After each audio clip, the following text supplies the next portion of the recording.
नमस्कार।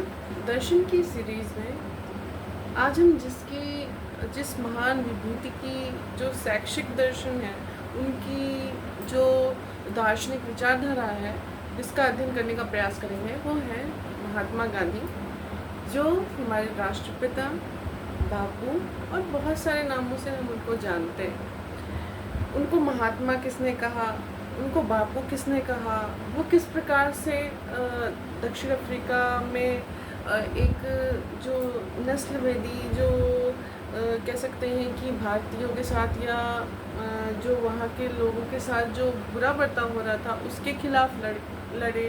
अहिंसा के एक ऐसे, आप कह सकते हैं कि एक ऐसा शस्त्र जो माना जाता है कि महात्मा गांधी से ज़्यादा किसी ने उसका प्रयोग इतनी भली प्रकार नहीं किया।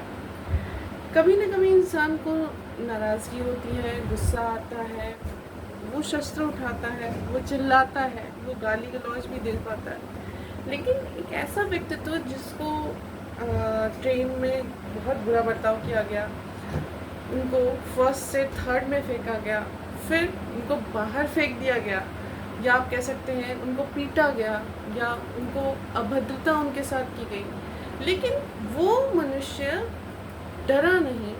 उसने अपने जो जीवन के जो एक्सपीरियंस थे, जो उनकी कह सकते हैं कि जो उनके साथ जो घटनाएं वहाँ पे घटी, वो उनके लिए, उनके व्यक्तित्व के लिए बहुत ही ज़्यादा महत्वपूर्ण था। हम ये नहीं कहते कि ये होना ज़रूरी था, हम ये कह सकते हैं कि विपरीत परिस्थितियों को भी एक साधन के रूप में यूज़ करना और अपने व्यक्तित्व को सर्वोपरि सर्वोत्कृष्ट बनाना, ये हमें महात्मा गांधी जी से सीखना चाहिए। इसके अलावा आपको पता है वो भारत भी लौटे, फिर उन्होंने कई सत्याग्रह किए।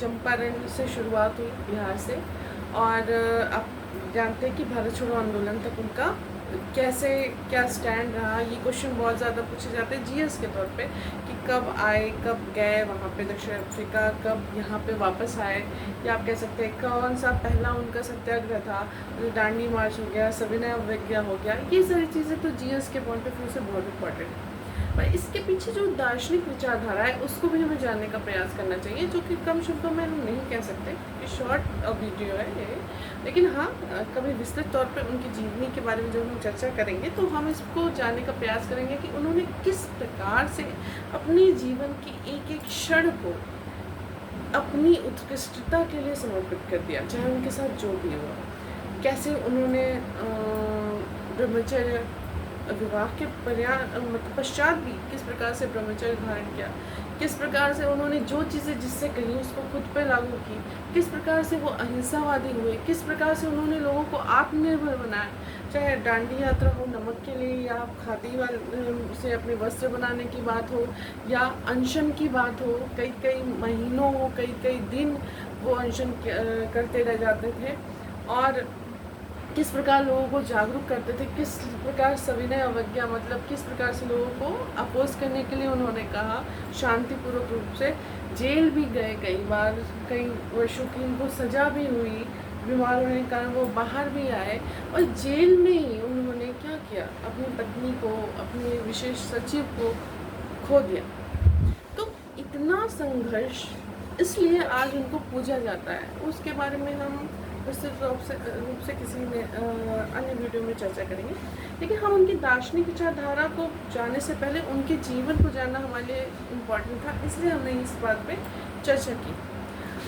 उनका सबसे इम्पॉर्टेंट जो थॉट था, जैसे उनकी बुक है माय एक्सपेरिमेंट विद ट्रूथ, और कह सकते हैं कि जो उन्होंने अन्य पुस्तकें भी लिखी, श्रीमद् भागवत का उन्होंने बहुत अध्ययन किया, गीता माता के पुकारा, तो उस सब चीज़ों का निचोड़ जो था उनके जीवन में और भारत के ऊपर, भारत की विचारधारा, स्वतंत्रता के लिए लड़ने की विचारधारा शांतिपूर्वक रूप से हमको मिली।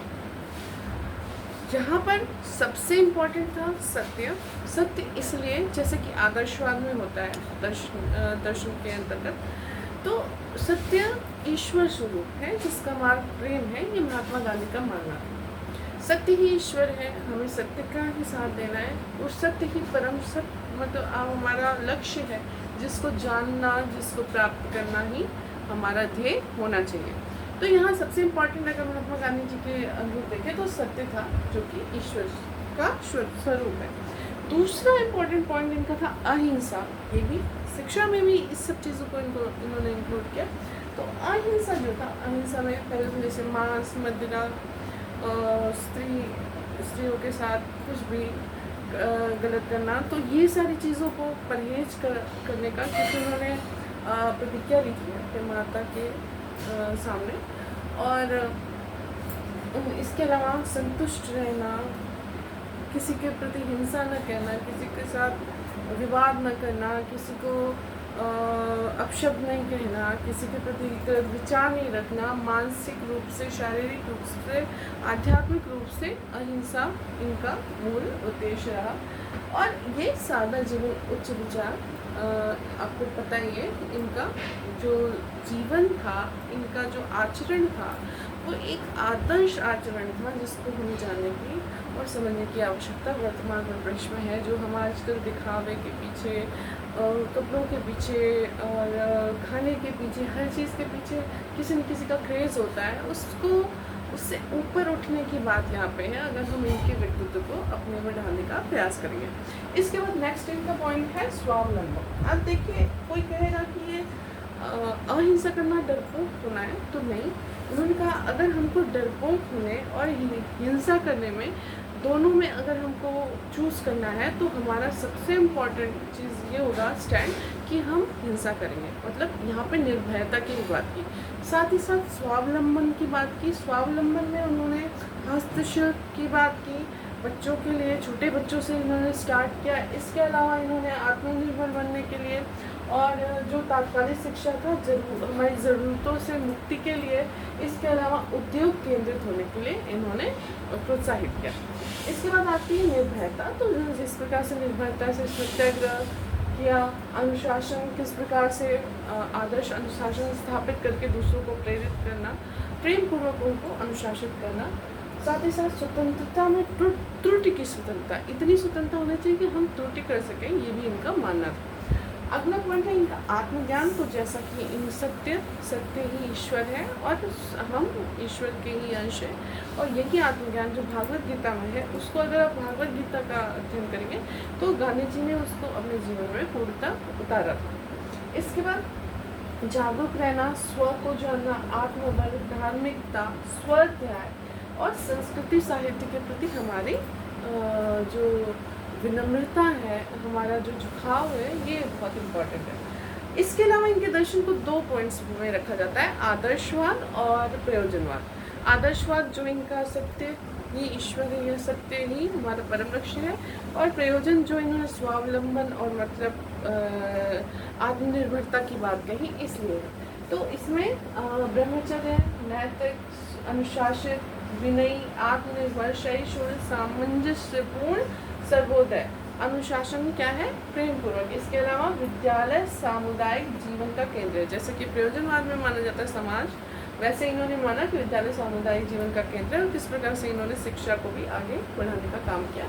इनकी जो थी, जो आयोग आया था बेसिक शिक्षा, आप कह सकते हैं नई तालीम, वो बहुत ज़्यादा पूछा जाता है। तो उसके भी मुख्य पॉइंट्स जो थे यही थे कि मातृभाषा में हमको शिक्षा देनी है, लेकिन सबसे पहले हमारे भारतीय परिप्रेक्ष्य में आपके तिलक जी ने कहा था। उसके बाद महात्मा गांधी ने कहा इस चीज़ को, और शिल्प क्रिया अनुभव आधारित आपकी शिक्षा होनी चाहिए, लेखन से पूर्व पठन आना चाहिए, परस्पर सहसंबंध विधि अपनानी चाहिए, चिंतन मनन निधिध्यासन से आपको ज्ञान को आहरित करना चाहिए। इसके साथ ही मौखिक पर भी इन्होंने बल दिया, और निःशुल्क शिक्षा 7 से 14 वर्ष के लिए इन्होंने मांगी। निःशुल्क शिक्षा इनसे पूर्व भी तिलक जी ने भी कहा था। और यहाँ पर इन्होंने तकनीकी, स्त्री को सर्वोत्तम निधि कहा और शुरू में को एजुकेशन और बाद में सेपरेट की बात कही। अव्यय अवरोधन को कम करने की बात की और सर्वांगीण, इस तरह से क्या कहा ना, सर्वांगीण व्यक्ति के सर्वांगीण नैतिक, चारित्रिक, शारीरिक, मानसिक सभी प्रकार के पक्षों का विकास करने की बात की। तो ये इनके दर्शन के कुछ महत्वपूर्ण पॉइंट हैं जो अक्सर क्वेश्चन में मिलते हैं। बाकी इनके जीवन जो शैली थी, इनके विचार थे, उसको हम विस्तृत रूप से नेक्स्ट वीडियो में अध्ययन करेंगे। धन्यवाद।